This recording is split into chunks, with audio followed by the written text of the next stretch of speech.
দর্শক, বরিশালে শুরু হয়েছে বইমেলা, সেটির একটি প্রতিবেদন আমাদের হাতে এসেছে, আমরা দেখে নিচ্ছি সেটি। এবারের বইমেলায় সবচেয়ে বেশি চাহিদা রয়েছে শিশু এবং কিশোরদের বই।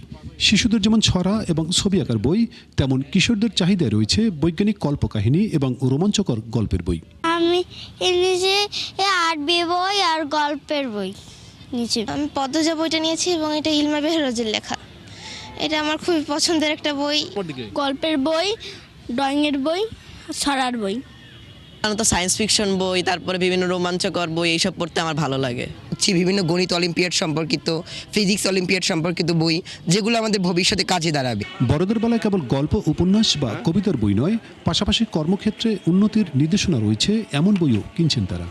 কিভাবে কি করলে বিজনেস প্ল্যানিংটা ভালোভাবে সাকসেস হওয়া যায় সেই বিষয়ে আর কি দুইটা বই কিনলাম এবং আরও কিছু বই কিনবো। সার্বিক নিরাপত্তা এবং সব দিক দিয়ে খুব ভালো, মানে পরিবেশটা খুবই ভালো। আমিও আমার পছন্দের মতো একটা বই নিলাম, সেটা হচ্ছে নিশিকর্ণা। এটায় অনেক ধরনের গল্প কাহিনী লেখা আছে। বই বিক্রেতারা বলছেন তারা সব ধরনের পাঠকের চাহিদার বই এনেছেন। মেলার শেষ দিকে বিক্রি বাড়বে। থ্রিলার পাঠক পাচ্ছি, যেটা নবীন কিশোর যারা আছে এই ধরনের বই প্রকাশ করে স্থানীয় লেখক এবং চট্টগ্রাম রিলেটেড বই।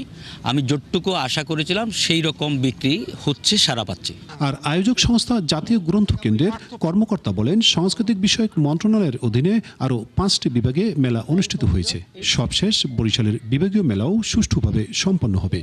আশা করি আমাদের আয়োজনটা খুব ভালোভাবে হয়েছে, সম্পূর্ণ হয়েছে এবং আপনারা দেখতে পাচ্ছেন যে লোক সমাগম অনেক বেশি আছে এবং স্টলগুলো খুব সুন্দরভাবে সাজানো হয়েছে। 9 দিনের এই মেলা 7 জানুয়ারি পর্যন্ত চলবে। এখানে সরকারি সংস্থার 10টি এবং বেসরকারি প্রকাশনী সংস্থা মিলিয়ে 90টি বইয়ের দোকান রয়েছে।